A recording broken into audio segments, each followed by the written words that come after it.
briefing de la réunion coordination au carré.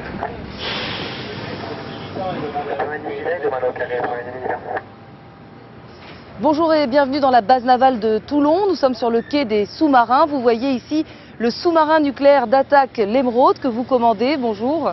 Alors précisément, où est-ce qu'on est ici? Alors nous nous trouvons dans la zone Missessis. C'est la zone qui est dévolue à l'entretien des 6 sous-marins nucléaires d'attaque qui sont basés à Toulon.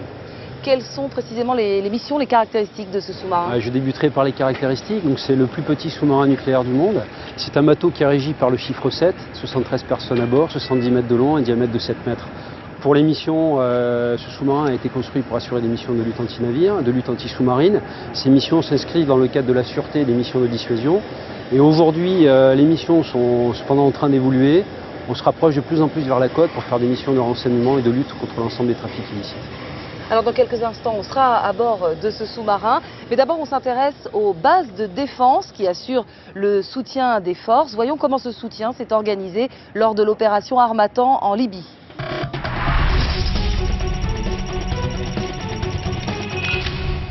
Depuis janvier 2011, toutes les unités militaires sont regroupées en base de défense. L'opération Harmattan a démontré leur capacité à soutenir les forces. Les groupements de soutien de ces bases, appelés aussi GSBDD, assurent le soutien commun, un domaine allant de l'achat de matériel à l'hébergement des militaires. C'est le cas des pilotes stationnés sur la base de défense de Solenzara. Nous étions capables d'accueillir à peu près 280-300 personnes sur la base. Nous avons dû construire immédiatement un camp de transit d'une centaine de personnes. Nous avons dû faire appel en fait à tout le soutien pour pouvoir loger, nourrir et accueillir les gens. Un des grands enjeux de la réforme aujourd'hui, c'est d'avoir simplifié la lisibilité. Le chef du SSV, donc le service soutien-vie, c'est le monsieur qui est responsable de la restauration, de l'hébergement, de l'hôtellerie, de ces problématiques-là de soutien-vie, quelle que soit la base de défense. De Saint-Dizier à Toulon, 12 bases de défense sont mobilisées. Harmattan est la première opération à bénéficier d'un soutien centralisé en métropole depuis la mise en place des bases de défense. C'est à la fois grâce à la mise en place du centre de pilotage et de conduite du soutien basé à Paris et grâce à la mutualisation des ressources entre armées que les bases de défense peuvent soutenir efficacement les forces. Le commandant de BDD s'adresse désormais au centre de permanence et de commandement du soutien, au CPCS, et c'est le CPCS qui va regarder dans l'ensemble des armées s'il peut trouver les compétences ou les moyens. À titre d'exemple, très rapidement, nous avons reçu des véhicules pour transporter l'ensemble des personnels. Ces véhicules sont venus de l'ensemble des bases de défense du Sud-Est, qu'elles soient air, terre ou mer. Avant de rejoindre Harmattan, le bâtiment de projection et de commandement Mistral est intervenu en Tunisie pour aider des réfugiés fuyant la Libye.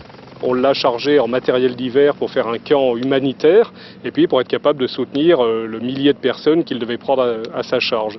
Ça a continué évidemment une quinzaine de jours après avec le départ du groupe aéronaval en totalité, donc qui est parti au plein de combustible, de munitions, d'effectifs. Le groupement de soutien de la base de défense est activé quotidiennement.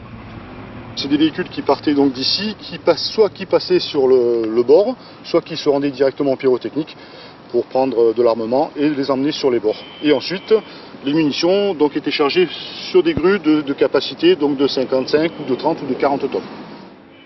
Depuis le mois de mars, plus de 4000 personnes ont été engagées dans Harmattan, dont 650 pour le soutien. À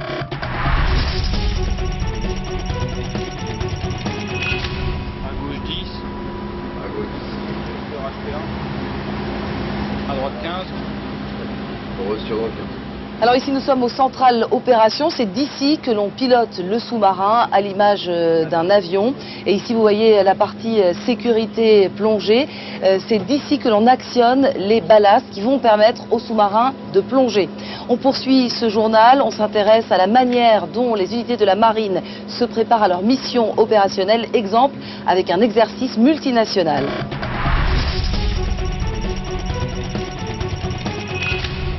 Organisé par la France tous les 2 ans, Spontex est un exercice international de lutte contre les sous-marins qui se déroule dans le golfe de Gascogne. Allemands, Américains, Anglais, Polonais et Suédois y participent cette année. 1500 marins avec un objectif commun. Le but de cet exercice, c'est de maintenir le savoir-faire, nos compétences dans le domaine de la lutte contre les sous-marins, de le faire, de vérifier que nos procédures, que nos tactiques sont toujours à niveau et éventuellement de les améliorer contre des menaces sous-marines plus récentes. Et donc ça nous permet de vérifier que nous sommes capables de travailler ensemble le plus efficacement possible. Travailler ensemble contre une menace discrète mais bien réelle, avec comme première difficulté la détection. Pour ça, on utilise des sonars actifs qui vont envoyer une onde acoustique dans l'eau qui va aller frapper la coque du sous-marin et donc détecter le sous-marin. On a également des sonars passifs qui, au contraire, discrètement vont écouter les bruits qui sont produits par le sous-marin. Pour ça, on a des antennes linéaires remorquées qui sont remplies d'hydrophones qui vont écouter les bruits portés par le sous-marin.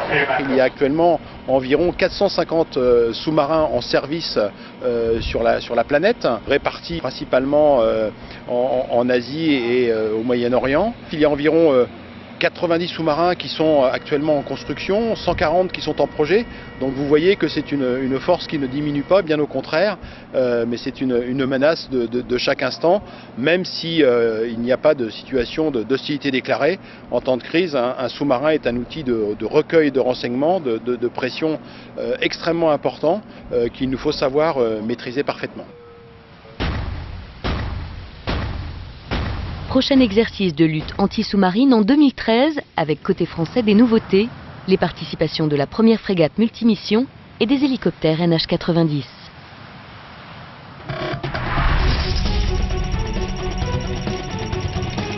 Nous sommes toujours au Central Opération, cette fois dans la partie tribord du sous-marin. Bonjour. Bonjour. Alors expliquez-nous ce qu'il se passe ici. Donc ici, c'est ici qu'on va mener toute la conduite des opérations en fait, parce que vu que le sous-marin est aveugle, eh bien, on va se diriger juste au bruit qui nous entoure. Uniquement au son? Uniquement au son, voilà. Donc en fait, on a plusieurs sonars.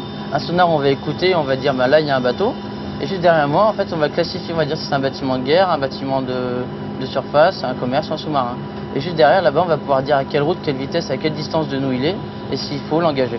Alors on poursuit ce journal, on s'intéresse au futur ministère de la Défense. Bientôt, les états-majors et les directions du ministère seront regroupés sur un seul et même site autour du ministre. Le but, plus d'efficacité.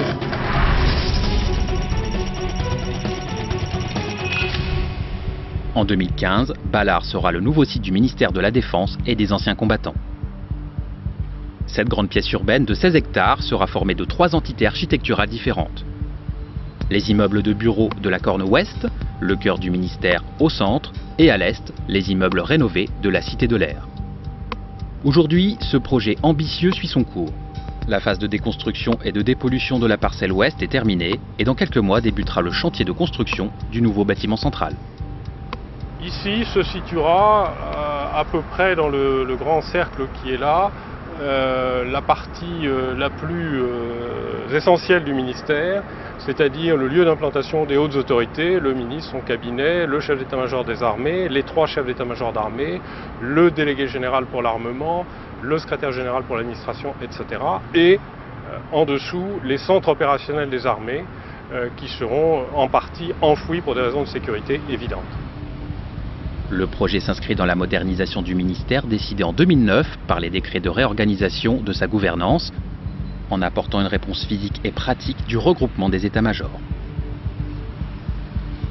Le regroupement est l'objectif central, numéro 1 de ce projet, puisqu'il s'agit de remédier à la situation actuelle où le ministère de la Défense et les centres opérationnels des armées et les salles de crise sont dispersés sur une douzaine d'implantations dans Paris. Dans la gestion opérationnelle des crises et des crises les plus sensibles, le rapprochement, la colocalisation des responsables et de leurs collaborateurs est tout à fait essentiel. C'est un gage d'efficacité, de rapidité dans la prise de décision et cela fait des années d'ailleurs que les états-majors cherchaient à obtenir ce regroupement. C'est une très vieille idée qui a mis plus de 20 ans à aboutir mais qui va aboutir. Pour concrétiser cette idée, le regroupement se fera autour des centres opérationnels au cœur du projet. Ça n'est pas qu'un seul pôle, c'est-à-dire que géographiquement, tout ce qui concerne les opérations seront physiquement au centre du bâtiment. Ça va faciliter cette conduite parce qu'il y aura des moyens d'information et de communication modernes, il y aura une colocalisation, il y aura une fluidité de l'information qui permettra, là encore, d'assurer que tous les processus décisionnels et de conduite seront optimisés. Pour rendre plus efficient le fonctionnement du ministère, il fallait une réponse architecturale innovante. La proposition de l'architecte est intéressante sur le plan esthétique. Elle est d'abord et avant tout intéressante sur le plan fonctionnel et sur le plan de l'organisation des espaces. Puisque le projet de Nicolas Michelin, c'est le nom de l'architecte qui porte ce projet sur la parcelle ouest de Balard, est un système de maillage qui permet en réalité de concilier la colocalisation organique de chaque entité. L'état-major des armées est regroupé sur un espace bien déterminé, ou bien le secrétariat général pour l'administration est également regroupé sur un espace déterminé, et en même temps de concilier ce rapprochement de chaque entité avec elle-même, avec un rapprochement par métier, pour que, par exemple, tous ceux qui s'occupent de finances dans ce ministère, qu'ils soient état-major des armées, qu'ils soient DGA ou secrétariat général pour l'administration, soient également très proches les uns des autres. Tel que le souhaitait le ministère, le projet bénéficie de la certification de haute qualité environnementale, marquant un geste architectural fort pour l'État, les armées et pour Paris. Ainsi, c'est dans un véritable bâtiment du XXIe siècle, un outil de travail et de direction ministérielle moderne et efficace, que travailleront près de 10 000 civils et militaires durant les décennies à venir.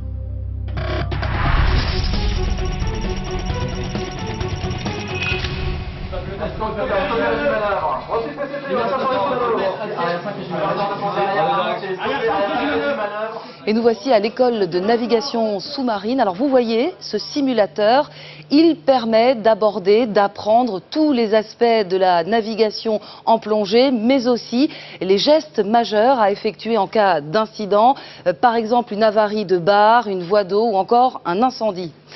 Et direction maintenant l'Afghanistan, nous avons suivi l'armée nationale afghane en mission appuyée par les forces françaises. Reportage dans le district de Surovi.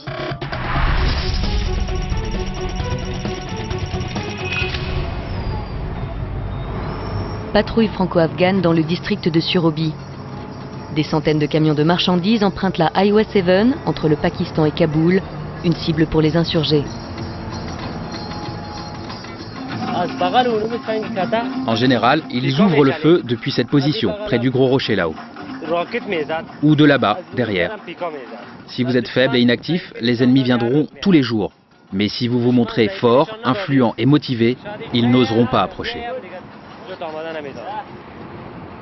Quelques kilomètres au nord, les militaires afghans débutent une autre opération. L'objectif, fouiller le village de Gazé-Soufla avec l'aide de la police et l'appui des Français. Nous sommes en vallée d'Ouzbine, dans le nord de la vallée d'Ouzbine, dans le village de Gazé-Soufla, qui est au début de la zone insurgée. Sur cette mission, on a 2 Kanda-Kana à 2 compagnies, donc ça fait environ 300-350 soldats de l'ANA, sans compter les mentors, donc il faut compter 6 personnes par compagnie afghane. On va voir ce que donnent les fouilles. En général, en cherchant bien, on trouve toujours quelque chose. Ancien disciple de Massoud, le capitaine Wajid a toujours combattu l'insurrection. Il est sûr de ses objectifs.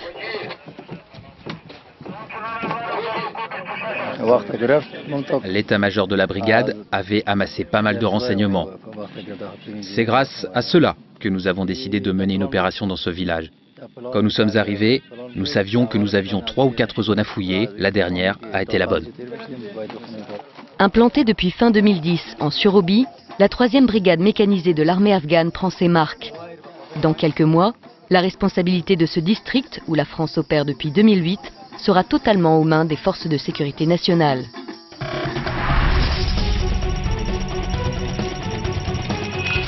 Voilà, ainsi se termine ce journal de la Défense. Merci à l'équipage de l'Émeraude de nous avoir accueillis à bord du sous-marin. Très bonne suite de programme sur LCP, on se retrouve le mois prochain.